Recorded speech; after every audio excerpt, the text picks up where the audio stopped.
பேட்டன்ட்டும் US பேட்டன்ட்டும் அனுப்புகிறேன்.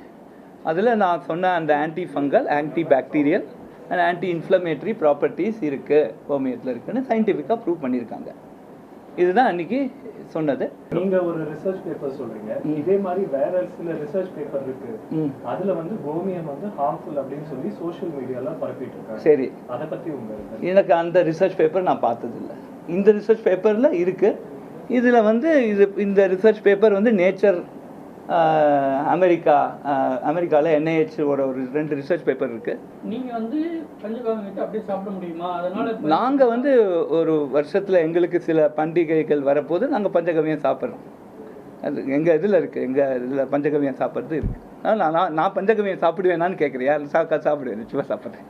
Chennai IIT இயக்குனர் காமகோடி அவர்கள் பஞ்சகவியம் நல்ல ஊட்டச்சத்து, பஞ்சகவியம் நல்ல மருந்தெல்லாம் என்று அறிவியல் பூர்வமாக சொல்லிக் கொண்டிருக்கின்றார்.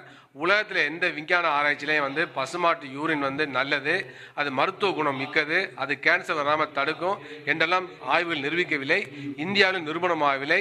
பசுவை புனிதமாக்கி, பசுடைய யூரினை வந்து புனிதமாக்கி, பசுடைய யூரின் வந்து மிகச்சிறந்த நோயாற்றல் மிக்க ஒரு மருந்து, நோய் எதிர்ப்பாற்றல் மிக்க ஒரு மருந்து என்று சொல்லி ஒரு மாயை இன்றைக்கு வந்து அவர்கள் கட்டவிழ்த்து விடுகிறார்கள். கோமியம் மூலமாக பல்வேறு நோய்கள் வரும் என்பதை பொதுமக்கள் புரிந்து கொள்ள வேண்டும். அதே போலவே பஞ்சகவியத்தில் பசுமாட்டுடைய யூரின் இருக்கிறது, பசுமாட்டுடைய சாணம், பசுமாட்டு நெய், பசுமாட்டு தயிர், பசுமாட்டு பால் உள்ளிட்ட எல்லா பொருளையும் கலந்து தான் அவர்கள் பஞ்சகவியத்தை உருவாக்குகிறார்கள். இந்த பசுமாட்டு சாணியின் மூலமாக ஏராளமான நோய்கள் வரும். குறிப்பாக டைஃபாய்டு நோய் வர்றதுக்கு வாய்ப்பு இருக்குது, டெட்டனஸ் வர்றதுக்கு வாய்ப்பு இருக்கிறது.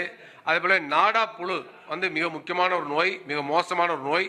அந்த நாடா புழு வந்து நமக்கு ஏற்பட்டால், அந்த நாடாப்புழு தொற்று மூளைக்கு ஏற்பட்டால் சிஸ்டிக் சர்க்கோசிஸ் என்று சொல்லக்கூடிய ஒரு நோய் வரும்.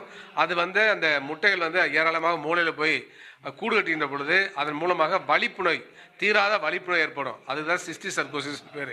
நேரடியாக நாங்கள் வந்து சவால் விடுறோம். நேரடியான தொலைக்காட்சி விவாதம் வர்றது தயாராக இருந்தால் நாங்களும் விவாதிக்க தயாராக இருக்கின்றோம்.